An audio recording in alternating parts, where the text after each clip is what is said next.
Oh boy. Okay, I'm here with my friend Jodi White, who I highly respect, and I know I'm not going to share with you who her husband is, because then you'll really understand why I respect her so much.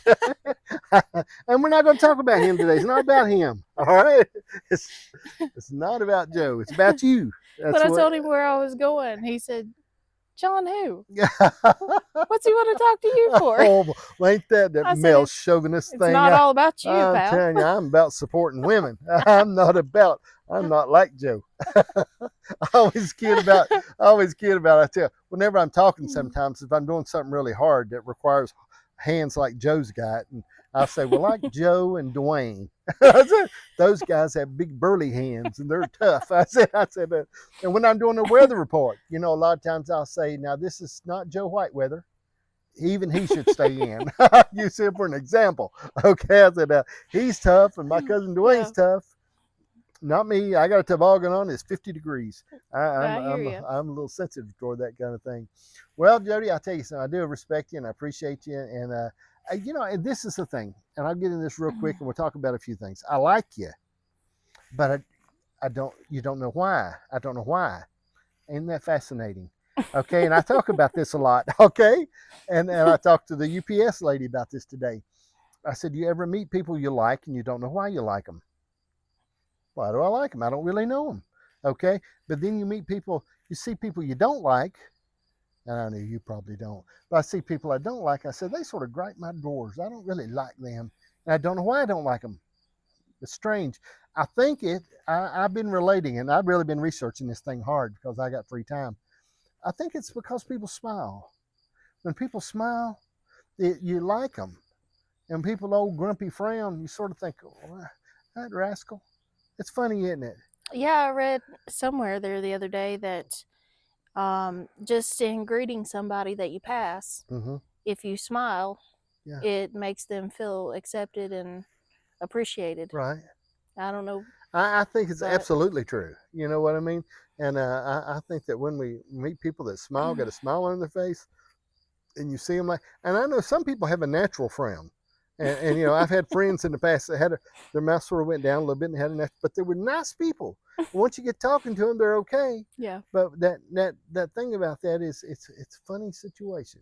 Anyway, let's get into something important. Let's talk about family. Okay. What was Jodi's life growing up? Tell me about growing up. Oh boy. I had a very good childhood. We had a farm. We still have that farm. And so it was very quiet. We had good neighbors that we adopted as family. So I had a very good childhood, a lot of outdoor memories and this and that. And my parents divorced when I was about 11, 12. But, I went through the divorced kid stuff, but that doesn't define anything really, We all made it through it, and we're better people for it. So you survived. Nothing got nasty though there, so it was, everything was fine. I have a little brother, and so I had a pretty normal childhood. What are some things when you think back of memories and things that really you can think back? And I know memories get bigger the farther we get away from them. Okay, we get to thinking about them. What are some things that really made you liked, you enjoyed when you were a child? My dad, being a farmer, was always around. It baffled me to think. I had one of my best friends growing up, her dad traveled to work. And I was constantly at her house, or she was constantly at mine. And when her dad was coming home, it'd be like, oh, well, we might not ought to get together this weekend. Daddy's going to be here. Yeah. And I'm just like, how does that work? we got to focus on old dad, you know. But no, my dad was always there and always very hands-on. Yeah. And my mom was basically a kid herself. She still is. Right. And so she could make anything fun. You know, just the least little thing. We had a cabin, and we went up there. Mom would take us to the cabin. Dad would be around. He'd still be working, but he'd be around. So those are some good, really good things that I do appreciate about. You know, I think about as a boy, I would leave out. I can remember getting out of the house in the morning, and maybe get me a hatchet or something like that, and me and my other friends would go to the woods and stay all day long, back up in the mountains. And I wasn't very old, you know. I mean, right now, I mean, my daughter-in-law and my daughter would fall out on the ground if the kid got 300 feet away where you couldn't see them. You know what I mean? They would fall out. And I'm thinking I would take a hatchet and go back up in the woods and build a cabin. You should cut little old saplings down and stack them together and make stuff. And you're thinking, and then come back when it started. You come back home before it gets dark. Golly. Yep. I had a friend, when we were at her house, her mom would put a lunch out on the table on the porch and be like, don't come in my house. That sounds like my wife. You come in my house, you better be bleeding heavily. She does. I remember putting the kids out. No, she wouldn't let them in. She just, feed them outside, keep them outside like little animals until night, and bring them back in. Just bring them back in. But it was something that my daughter said. Morgan, all three of my kids parent differently, but anyway, Morgan she said she leaned toward the free range parenting, where she just sort of let them go, and that's what she did with Caleb a lot. But you think about things that when you were young that stand out. You think about family and things, and I know you shared a little bit. We talked about divorce and how your parents divorced when you were 11, and you come through that, and a lot of things that happen in your life, and there may be some things that happened in your life that weren't pleasant, okay? But how all those things that weren't pleasant, and I think you're in a pretty good spot today. It seems like it. I mean, Joe's okay. I mean, I wouldn't want to live with him. I really admire you for what you do. I mean, I like him, okay, and I don't mind a car ride, okay? I mean, and I would even eat dinner with him if he was buying. But I mean, but what I'm saying is that you seem like you're happy, or you don't know better. Whatever it is, it's working for you. All right? All right.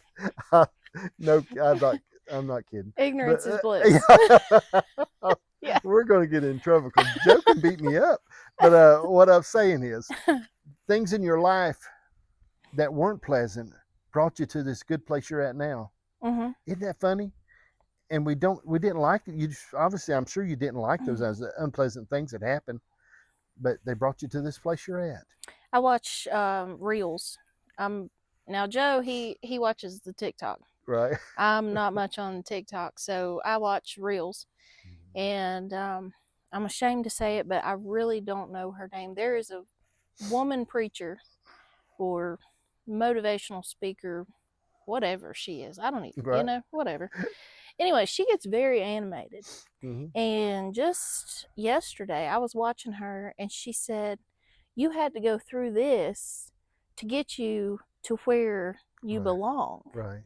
So it's like, and that's with life in general. Right. Not just childhood, but you've kind of got to get a rock thrown in your path so you'll go the other way, which is where you're supposed to be. Right. So, yeah, that's kind of where I'm at. Yeah, well, I think of how and Moses, when God sent Moses to Pharaoh, he said, here's what I want you to tell Pharaoh about letting my people go. And by the way, I'm going to fix old Pharaoh where he won't listen to you. I mean, who would want to do something like that? But it was, and people think that the Red Sea was about destroying the Egyptians, but it wasn't. It was about keeping the children of Israel from going back. And there's things in our life that God will separate us from because he loves us so much. And it's almost like I skipped school one time. And my dad whooped me so bad I couldn't remember my name. And he kept telling me how it was hurting him, and I kept wondering why he wouldn't quit. You know what I mean?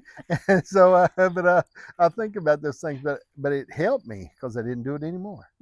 And he explained to me why he didn't want me to do it, because my mom was very scared because they couldn't find me.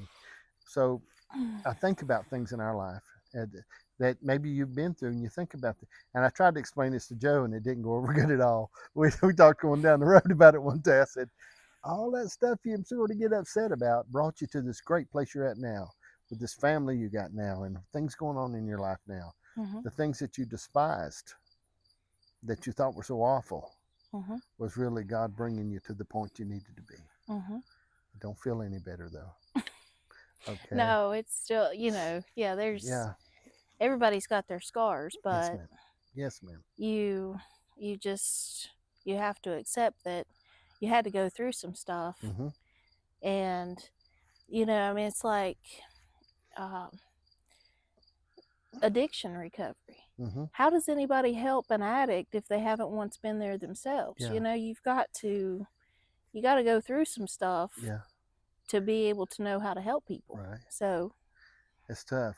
I'll tell you a story though along that lines. One time, real quick, we were in England one time. We were preaching on the street, and I was with my buddy Wade. And Wade had been smoked a lot of dope when he was young and done a lot of stuff, things like that. And he'd really been a little rough. Okay, I always liked him, one of my best friends, but I never did smoke no dope, and I've never drunk a beer, never smoked. I'd never done this. I just didn't do it.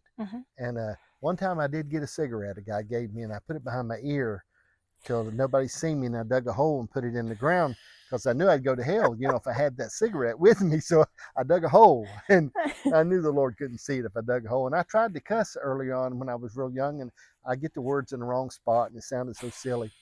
But we were on the street preaching, okay? Right. And really, we were on the street preaching in London, England, and Wade was doing a great job talking about how the Lord could deliver you and bring you through all this stuff. And the lady walked up and she said, I don't have any problems. I'm not sick. And he said, well, the Lord will bring you joy. She said, I'm happy. I'm not sad. And he said, well, he'll help you with your finances. She said, I got plenty of money. And he said, well, he'll strengthen you. She said, I'm strong. And then finally Wade turned and said, here, you get this one. I'll go to the next one. He said, so I began to talk to her about things that was missing in her life. And I began to explain to her how God could fill the part nothing else could feel, and share some things with her. But I think it's interesting. So when talking about, what about these kids? Seems like I've seen some kids trailing around behind you. Okay, do you have any children? Is it such a truth? Or? We've got a small army. Okay. All right. So Joe and I have a blended family. Right. When we got married, he had 2, I had 2. And then together we had our little son, Sam. And then in looking for the right way to tell Joe's oldest daughter, or his daughter, that she was going to be a big sister again. Right. In the meantime, she comes and says, hey, you're going to be grandparents. And we were like, oh, what about that? That's pretty cool. So we have a granddaughter who's 2.5 weeks younger than our son. That's pretty cool. Now that is a big time. That sounds like it. You get those 2 together, and it's I can imagine. Try to get them together as much as we can though, because they need each other. Right. That's good. And the other siblings are, my youngest daughter is 10 years older than Sam. So they're excellent babysitters. Right. But if Sam didn't have his niece, he really wouldn't have anybody he could relate to and fight with. And that makes sense. So, yeah, I'm sure that'll happen. And then I've had a friend of my daughter's come in, and I've taken her under my wing, and good.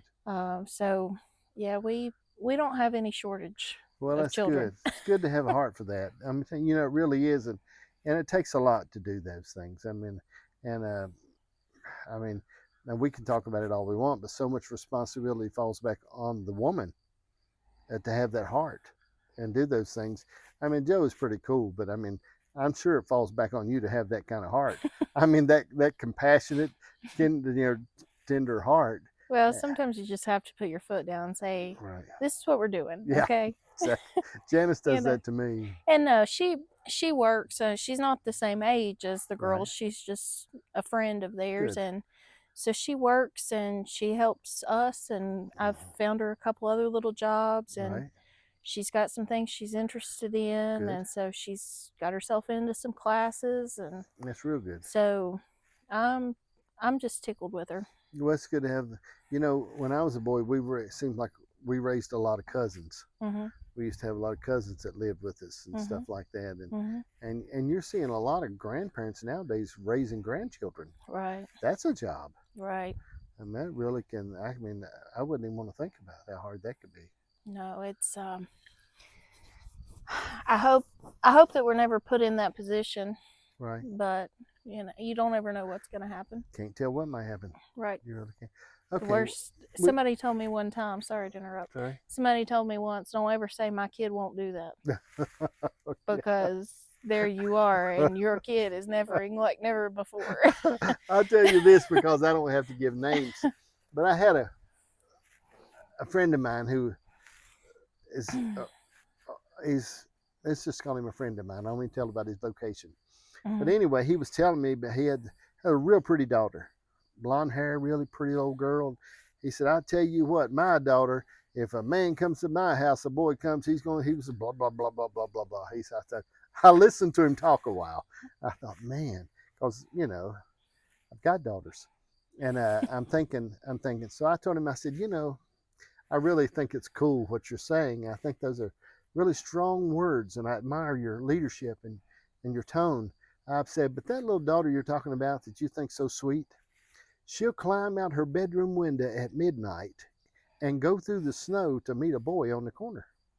Now, she loves you, but there's something inside of them. I said so you got to be real careful what you say. Right. I said, because by the grace and mercy of the good Lord, do things work in the end. And because I tried to explain to him, I said, there's a chemical that God puts in women. So we as men can trick them, okay? Because see, why would we ever get a woman if we didn't trick you and tell you up is down and down is up and I'm really great, you know what I mean? And it comes back from the Bible. In the Bible, I noticed that when you read about it, Eve was deceived, Adam was rebellious. So that thing inside of y'all that we can trick you. And it comes in girls. There's a point there that it's just a facts of life. It's okay. If you raise them and they love you, they'll come back and things will work. And as you said, they'll make you strong and you'll go through it. It'll work. Well, let's talk about something that's a little touchy situation, and I don't like to deal too deep into it. Let's talk about marriage. Okay. What was it about? What was it about Joe? When we talk about marriage, what was it that touched your heart? What was it that drew you to him? What makes this work? Because it seems to be working. Wouldn't it be bad if I asked that question to somebody and they said, "Well, John, it's not working." You know what I mean? Matter of fact, his clothes are outside. but I mean, you know, that would really throw me off. That would cause me to. But anyway, what is it about? And I like Joe is one of my. I really like him. Okay, I really like him, and I was trying to explain him to my son because my son's never met him. Colson hadn't met Joe. He don't know him. I said, no, he said, I've never met Joe. I said, well, here's the thing about him. He don't have a real good filter about stuff. I said, he'll sort of say things. I said, he's diplomatic to a point, but he'll talk to you about something. I said, he's not. I said, so I want to get you ready when you do meet him. You'll understand that he just goes right ahead with stuff. And I said, but what was there that really touched your heart? Well, he would say it was because he's just drop dead beautiful, you know, just gorgeous. Yeah. You know. Yeah.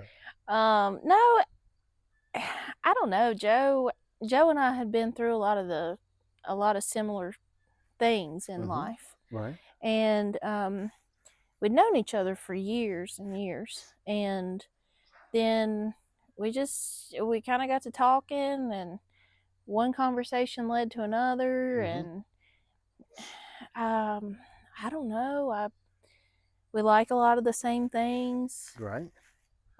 Deep down, he is a really good guy. Yeah. He is. He would do anything for anybody. Sometimes that gets him in trouble. He Right. overcommits himself. Yeah. But and there's nothing wrong with that. It's Right. just one of those things. But yeah, I don't know, just similar interests. Yeah. And you know, I tell people we're buddies. You know, we really are. We're friends. He is my friend. Because So I've asked him some questions about you, so you know. I did. You know, I've asked him the same question. All right, and I got them stored up here. You know, a lot of people can't. We work together. Right. And not just Monday through Friday. We work together 7 days a week. Right. And we live in the same house with each other, and we sleep in the same bed. Yeah. And a lot of people spending that much time together, it would not work whatsoever. Absolutely. And so sometimes we say, you know, how do we even do this, you know? I ask him what you argue about. We have to. I asked him. I nailed him down on some things because I make men make a commitment, you know, a lot of times because I feel like it puts me in a better position with women if I can go into the women rights things. Be good. Gotta keep them honest. Try to get them, you know, I try to make them commit, but he, you know what, he was a little shady about it. But anyway, he said that the biggest thing y'all argue about, he said, there's something like a gate. He said the position of a gate or something along that. He said, now we'll sort of argue about it a little bit. He said, but most things we argue about is farm stuff. He said, you know, he said it's not trivial. Yeah. You know, we don't really argue. Yeah. You know, we'll have a but little I think spat. a lot of it's because of you. Okay, I don't think it's all because of Joe, because you are very level. And I've watched you under some pressure, just a few pressure situations, nothing drastic. But you seem very, very level, okay, about goodness. that. Now, Josie, and I don't want this program to be about him, but he's the opposite of that. Oh, he's emotional. Oh, yeah. Oh, he's emotional. Yeah. And you don't, maybe you hide it well, but you seem very level. And I think that's a great attribute to have. Well, thank you. Yeah, I really do, man. I'll watch you. And I was bragging on you the other day. I was out Kelly Kids, talking to Kelly Kid about you. And I was bragging on you, how you done good with Joe. I said, man, she's level. I said, she's very level about things. And I think if we can be like that, I think we live our life either being a thermostat or a thermometer. We're either always measuring the atmosphere or we're changing the atmosphere. You know, my dad probably put that in me because on the farm, that was one of his famous sayings. If anything ever went wrong, he would say, well, don't get excited. Yeah. You know, I mean, we used to work with horses and, you know, from a young age, I was in the cattle pens with him. And when it was time to pull the calves off and stuff, we'd have to sort and this and that. And sometimes I was the only help that he had. Yeah. My brother being 4 years younger, you know, he wasn't quite big enough to be in there and do a whole lot. And if anything, if something would jump or, you know, just anything go wrong, Dad's famous words were, well, just don't get excited. Yeah. So my dad has never had high blood pressure his entire life. Okay, that's great. I've had 3 kids, and during all 3 labors, my blood pressure never elevated. Yeah. So, you know, maybe that's it. Just don't get excited. Just don't get excited. Now, Joe, he's on blood pressure medicine. I can see why. I can see. I mean, he gets excited. He's a very emotional person. Yeah, but again, we don't want to talk too much about him. I want this program to be about him. It's about you. And but I see those things, and I see the marriage, and I see you guys get. He gets some of the same answers you said, and I mean, I think that's part of those things, and I admire that. Well, we talked about family, we talked about marriage. Let's talk about something really important. Let's talk about money. Okay, now to live the life that you live, and you live a good life. Okay, I don't know if you're in the top 1% or not, but I mean, you live a good life. Okay, I mean, you're not driving around on slick tires with on E in your car, unless you shouldn't be on E, but you're not. I can't remember what Joe said about that, but I mean, you're not doing those things, and you know, you're keeping your power bill paid. You got groceries, you got stuff canned. You're making it. What do you attribute that to? Probably being raised the way that I was raised. You know, when I was growing up, Dad was trying to pay for a farm and raise a family. And, you know, there were times when money was tight and we ate a lot of beans and taters. Yeah. And thankfully, we always had meat in the freezer because we killed our own. So there were plenty of times when money was pretty tight. Right. My grandmother was born in 25. So she was raised during the Depression. Yeah. And one time in elementary school, I was doing a school project about the Depression. So I went and talked to her about it. And she said, well, we were so poor, we didn't know anything about the Depression. It didn't affect us. Yeah. But they raised a lot of their own food. They made their clothes. They, you know, and to the day she died, you didn't waste anything. In her refrigerator, there were little tiny bits of this or that. She didn't throw anything away. And, you know, if it went out, it went to, she had some cats when I was little. She always made gravy for the cats in the mornings out of the breakfast scraps. And, you know, just don't waste. You know, I think we live in a very wasteful time. And I like to dry clothes out on the clothesline. And when Joe and I first got together, he was like, oh, we're going to get you off that clothesline. No, why would I do that? That's crazy. So, no, there's so much waste, and people are okay with waste. And that's just, you know, that's not good. It doesn't matter how much you have. Don't waste it. You know, you've got to be frugal to a. I love something money saved is better than money earned. Right. I enjoy saving some money, and working with stuff, and I like what you're saying. I mean, I see that. I think it's very important. I had an uncle. My granddaddy used to tell this story on. He went up to their house one day, and my uncle was drying paper towels. He was going to reuse his paper towels. Right. Now that might be a little extreme. And whether or not that was the truth or not, I don't know. My granddaddy was pretty colorful. But that's pretty good. You know, but yeah, I mean, if you're not going to use it, somebody else might. You know. My kids, you know, I appreciate my children have always been pretty thrifty. I used to say my son, very thrifty, and all of them, you know, they live really good. They're not under a big bondage of debt. And I've tried my best to keep their heads focused in that direction. I used to share them. Colson was so tight that he would push his refrigerator out on the porch in the winter and leave the door cracked. Okay, I mean, you know, and my house today was 61 degrees when I got up. Okay, 61 degrees, very cold. And Janice, the whole time, she could see me if I reached for the thermostat. She said, do not touch that thermostat. I said, man, it's very, very cold in here. But she wouldn't let me. She's very thrifty about stuff like that. You know how much the power bill is? No. How would I know how much it is? I don't pay it. But the house is going to heat up. Look how nice it is. That's what she says, now. The window. She figures it'll heat up. She'll open the door, let it heat up. But being thrifty, like you're saying, and I think we're in a generation now, it's so easy to spend money. I mean, we can spend it in the middle of the night on Temu or Amazon. We can spend money so quickly now. That's really fast. I don't know. All right, tell me this. So we talked about money, marriage, family, challenges.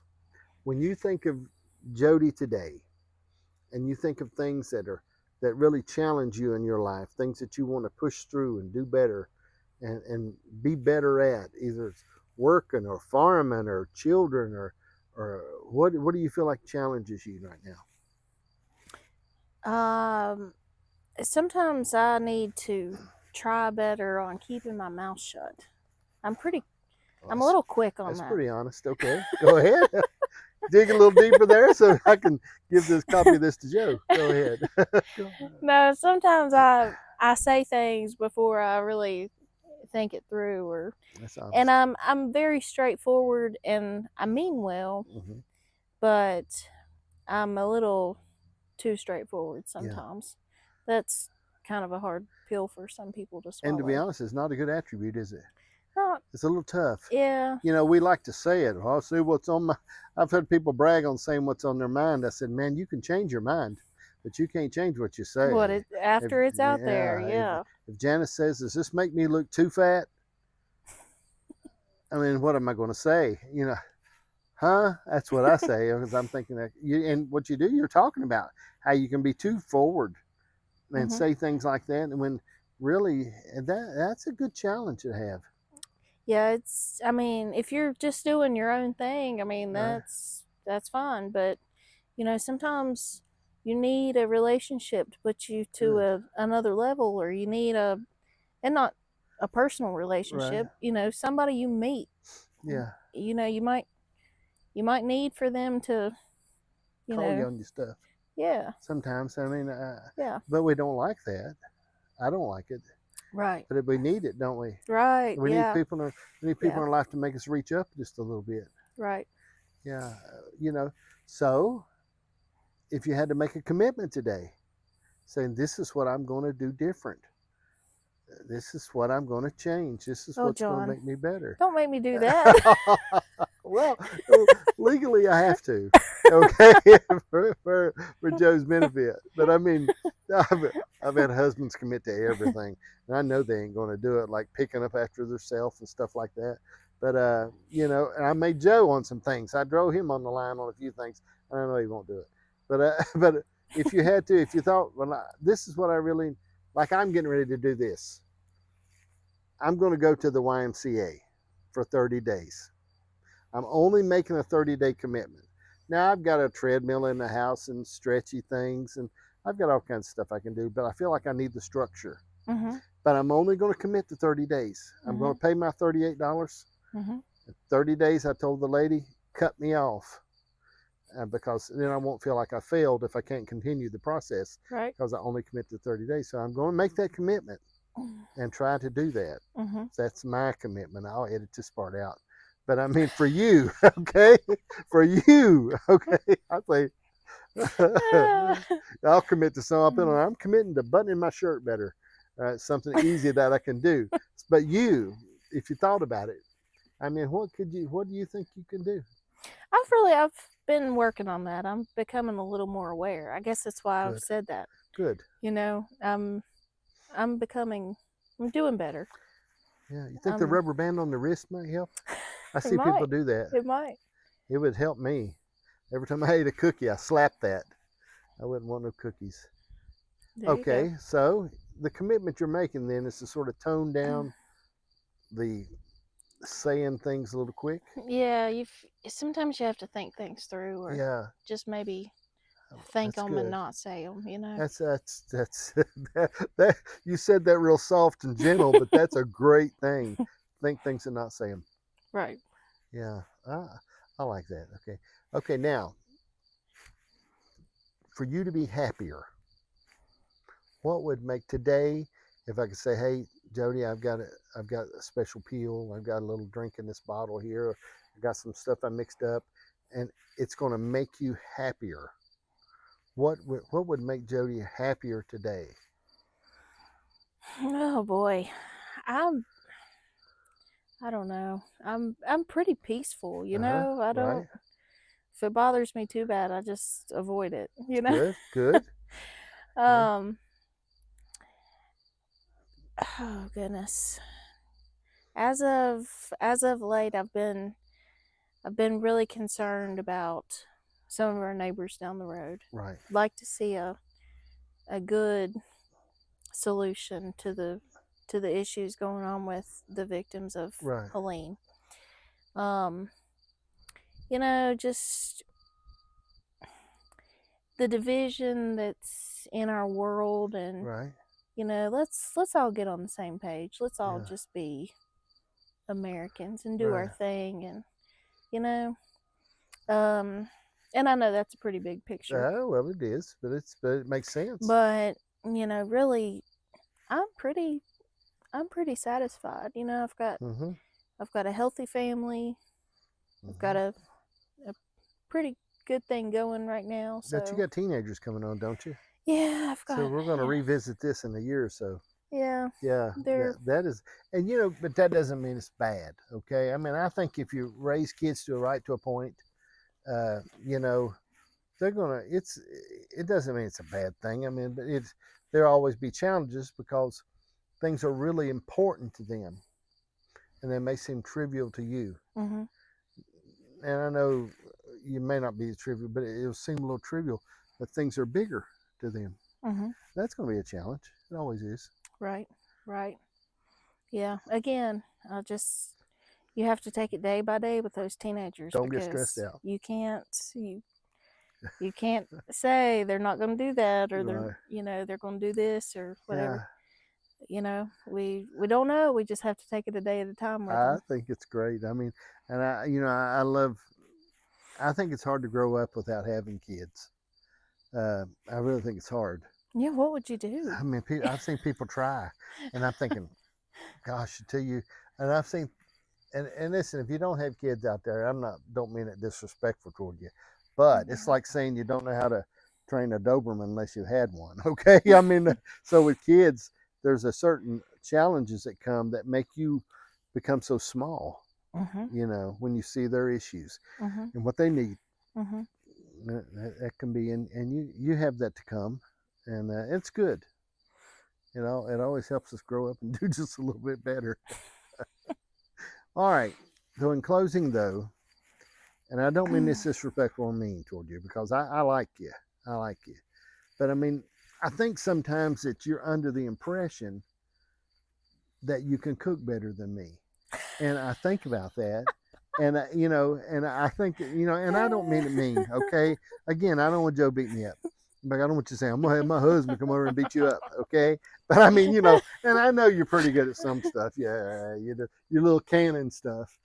I can't can. I'm going to learn. Hey, that's what got Joe into this thing. Was me canning. You talking about marriage? Yes. Canning. I should have knew. It wasn't no perfume. It was the canning. No. Some tomatoes in the can and all those things. I had invited him to come over. We were sitting on the porch. And so we're sitting there and we're talking, and I was like, oh, shoot. Oh, man, today's Friday or whatever day it was. Right. And I was like, I've got to fix my pickles. I was making 14-day pickles. Right. And he's like, you have to do what?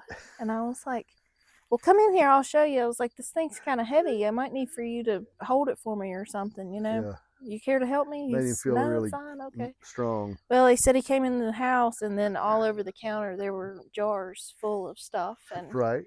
He just looked at me and he was like, do you want to get married tomorrow? That is music, right? See, women ought to think like, I don't mean that disrespectful. But I mean, that's better than perfume. What's wrong with you, man? So, that is great. See, he's crazy and I'm level-headed. So I think we did not get married the next day. My wife and I were engaged 2 weeks. No. 2 weeks. I had to get her while she was being tricked. Okay, I knew it wasn't long that she would figure me out. When you know it's right, you know. Ooh, I like that too. When I knew it was right, and I said, "When are you off again?" She told me. I said, "Why don't we get married?" And but we've been married for 42 years. We've been married. See, and I was just a baby. I think she tricked me because she was from the city, and I thinking possibly I told her, I think she tricked me, and I told her a while back. I said, 42 years. I said, all because you couldn't take a joke. She said, she's very sensitive about stuff. But so when we think about stuff, I mean, it's great. I think, but really. I know I kid you about cooking, but I probably am better than you when it comes to it. I mean, you know, I'm an award-winning chef. I've won awards. I should have my ribbon on right now. Yeah. I should have my chili. ribbon on. Where's my chili, by the way? Well, you know, I know you'll take it home and send it to a chemist, break it down, and there you'll see. I know how to do it now. I told him, I said, several people have contacted me, major corporations, about my chili recipe. And but I said, I don't need the money. And I don't, there's no sense in me giving them the recipe and somebody else making the money off of it. And I just don't want to do it. I got to be careful. Yeah, I mean, it's just when it's not. And I'm not a bragger by no means, but I don't feel like I should hide how good I am from the world at this chili cooking. A lot of you may not know I'm an award-winning chef. He did not can his own tomatoes, though. No, I didn't. But see, she just wants to take a jab at me. Okay, but it's lonely at the top, but I would rather be there. Okay. Let me tell you about these little, and I'll probably edit this out. I'll tell you about these little ladies. Susan Hankins, a great lady, and friends of mine that were in this contest with me. And I was very abusive toward them about this contest and telling them how bad I was going to beat them. Yeah. I said, I'm a lot better at cooking than you ladies are. I mean, and I said, the quicker you acknowledge that, the sooner you'll have peace in your life, that you've just donated your money to enter the contest to come against my chili, because my chili's never lost. I've never had a competition that my chili has lost. It's just renowned chili. And I said, I call it the Dream Crusher. I said, because they were getting tough on me, but they were scaring me a little bit. But we were talking about it, and I said, really, this is a man's sport anyway. I said, y'all are here for the eye candy, to get around when they take my picture. And I didn't think I had a chance. Okay, I didn't think I had a chance. I'd been up since 5 o'clock that morning cooking, though, getting my chili just right for this contest. I think some of them went to Wendy's. But I really, really do. And they confessed, some of them later. They went to Wendy's. And I see them back there just pouring out of cans into the pot. And I'm thinking, I've been up since 5 o'clock, cutting up my stuff just right. Janice helping me.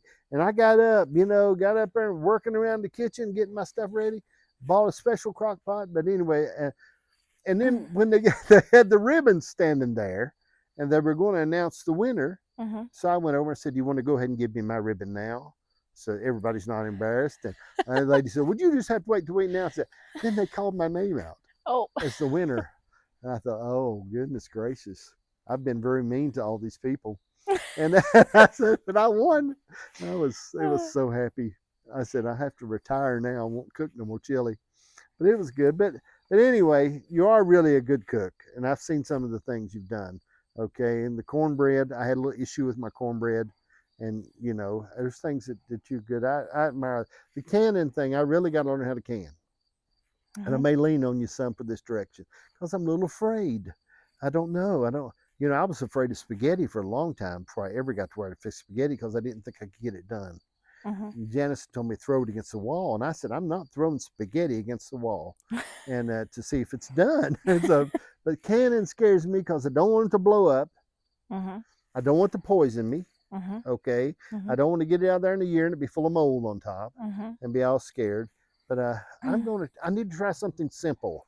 If you buy a canner, there's a nice little book included in the canner. Oh, I got to read it. And it will, anything you're going to can. Okay. From meats to vegetables, fruits, everything is in there. All you have to do is follow what it tells you to do. Aren't there different types of canning, though? There's a colder canning and a hotter canning, stuff like that. I've watched a lot of stuff on YouTube about it. Yeah. And there's conflicting things that get me all, I think about it a lot, but I'm going to do it. I may have to go to the food line and get my stuff to can. Okay, I'm going to go there. And that's how I really have been thinking about it. I thought, I'm going to go buy me some green beans and try to can them. And I'll go buy them at food line and bring, because there's no way I can grow enough stuff to can. I mean, I'm more of a 3-plant person. Okay, I don't know. Well, just wait till the farmer's market opens next year and support local. Go buy you a bushel of beans. I may do it. I really am. I really got some stuff on my mind. I'm going to do it. But being an award, my children now, I called all of them on the way home, and I said, when somebody asks me now and they say, John, how's the weather? Or what do you think about my truck? Or how do you like my horse? I said, should I always start my reply with, as an award-winning chef, this is my opinion? And so the other day, Kelsey, my daughter, her husband asked her a question. She said, well, as the daughter of an award-winning chef. I said, so we're working on this. That's great. I really appreciate Jodi. I really do. And I think a smile will really help you. I think people need to smile just a little more with those things. Let's pray. God, Jodi's my friend, Lord, and I thank you for her. And I pray, Lord, you keep your hand, Lord, on her and Joe's life and watch over her and those children and take care of them, God. And I just give you the glory for friends that cross my path. In Jesus' name, amen. Amen. You've been watching Just From the Shed. We're sitting in front of the shed, but it's still Just From the Shed. You can find us on every media platform there is. We're on about 6 or 7 right now. And those of you been contacting me about sponsoring the program, who said they wanted to sponsor and wanted to be part, I'm almost ready to accept your money. I don't want to take it yet, but we're just about ready because we're going to be traveling and going to some other places. There's people we're going to interview that are on the road. We're going to some different places to do that. I'll contact you more later on those things. But thank you for watching Just From the Shed. That was good. I'm telling you, tell Joey that you're a regular chatterbox.